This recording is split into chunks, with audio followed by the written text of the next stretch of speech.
using the tools that are available to me to just express what I think is rad and also fucked up about the world. Or if I've had some dicey personal experience go down, it's a good outlet to vent it out. My name is Jess Fu. 我叫傅冠兰, he uri tēnei no haina. I'm a DJ and music journalist. On this show, I'll be chatting to musicians who use their art to explore their cultural roots. This is Amplified. Kōtiro is the musical project of Ana Chaya Scotney, a Māori Jewish multidisciplinary artist based in Te Whanganui Atara. In 2021, she released her debut EP, High Def Multinational, co-produced with Thomas Arbour. I was truly captivated by the way her work considers the complexities of place and belonging in Aotearoa today. I grew up here in Wellington alongside my mum, and I grew up in the western suburbs of Wellies in Karori. And then my dad and my stepmum, when I was 7 or 8, they moved back to Tioreore, which is where my dad grew up. I kind of had this split personality where on the side of my mum, I'd spend heaps of time by myself, which I think is where the kind of creative vibes originate from. But then I'd also go up to Tioreore and spend half the time up there with my dad, my stepmom, my younger brother and sister, and then our extended whānau too. I feel really fortunate to have had the best of both worlds in that sense, of being a city brat and then also spending time back at home in the hills and getting outside. Your middle name is Chaya. Where does that come from and what's the meaning of that? My mum's side of the family come from Germany. So my grandmother was a German Jew who left Berlin just before the Holocaust really kicked off, as I understand. Chaya is the Jewish word for to life, and it's like the femme version. The masculine version is l'chaim. So when people are like mazel tov, l'chaim, it's that, which I kind of like. And then my first name Ana means cave, but I'm named after my dad's mum, my nanny Kuya. So Ana Chaya Scotney.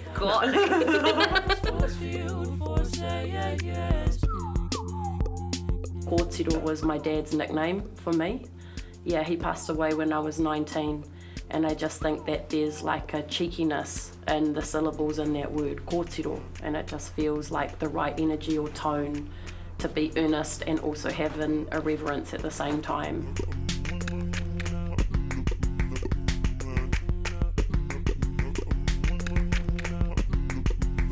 You're a theatre geek. Truly. That's what you said. In these two different worlds of music and acting, are there any similarities or differences? I feel like with acting, because it's something that I trained in, maybe there's inherently a little bit more pressure on it. Initially, making loops was just a thing to incorporate into thespian stuff. With music, for me, it is just like radically self-published DIY. You're not stressed so much about getting it right or wrong. So I like that music is an outlet which can just be pure exploration. Nostalgia is a really important theme. Things that are based on memories or experiences that come from the old world as I imagine it. Like my uncle in Tioreore, he recently taught me this word mairano, which he described as meaning since before the sun. So I really like using technology like my loop pedal, and then my collaborator and friend Thomas, he often uses a deluge.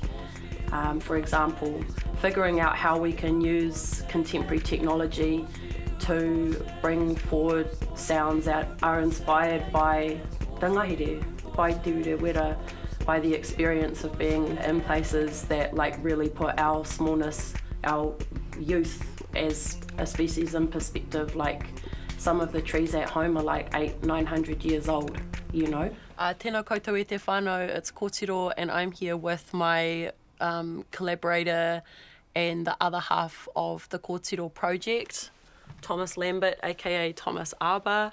Kia ora. How are you going today, Thomas? Pretty good. Me? Yeah. Just have a wee jammy. Yeah.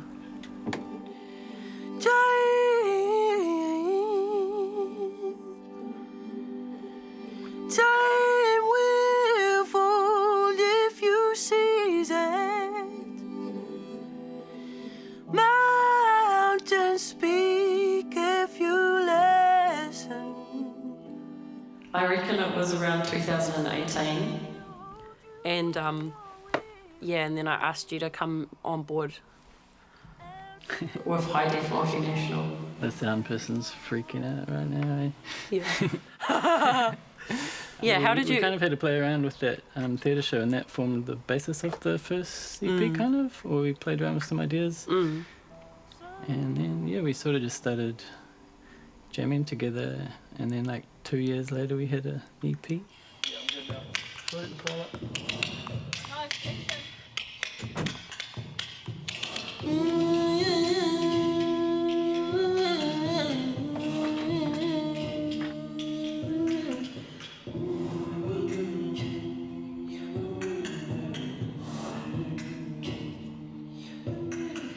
Dreamed I saw the air, I held the air, I was the end, I could feel it all and taste it all, middle in the mouth like blood, elemental composition combusts, fogo of the earth pivots into the water, whether you be sent to kikorangi in the huey,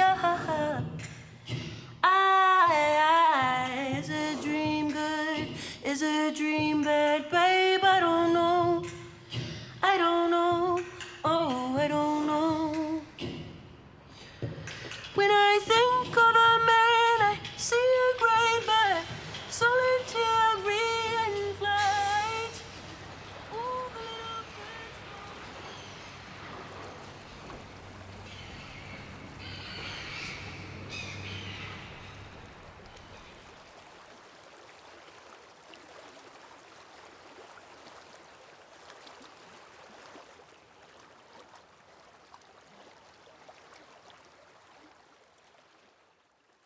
Down below the ocean and she went to the bottom to pull up what she thought was ground to pull a mountain. And when she... Ia ata, I haere anau ki te waimakuriru o te whanganui a Tara. I peke anau I roto I te waonui o Tangaroa, raua ko Hine Moana. Koeira tōku wāhi ki te whakanoa, ki te whakatau. Yeah, it helps me to be peaceful. I like the community as well of ocean swimmers. Like, it's kind of my one little moment of living out a jock alter ego is just going ocean swimming in the morning, and truly I get quite dweeby on it in the sense that I like put my little toe float on, I put a little light in my toe float, there's phosphorescence in the water at the moment. It's, fun.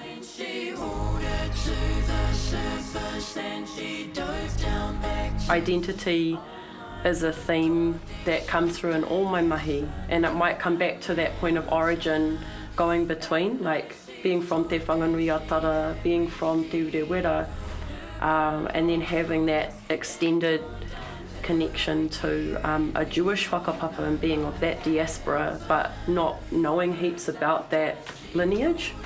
How do you use music to connect or explore your whakapapa? I really am inspired by a Tūhoe composer called Mihi ki te Kapua, and I really love listening to her mōteatea. I feel like inspired by that, even though I don't sing I te reo Māori or write I te reo Māori, just those sounds, and then also I guess sampling things, like sampling the sound of my dad, finding a way of bringing in that high lonesome sound, which is a hark, I guess, to the maunga and the feeling of stillness being in Tioreore. When you're in the urban tundra, like in Wellington or up in Tamaki. So the things that I value are, learning as I go, initiation by fire, trial and error, hours, Probably a bit of a drama queen, slightly cerebral, slightly neurotic, through the head wars, eventually pulls through. And I think that all of that shows up in the mahi.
Mm-hmm.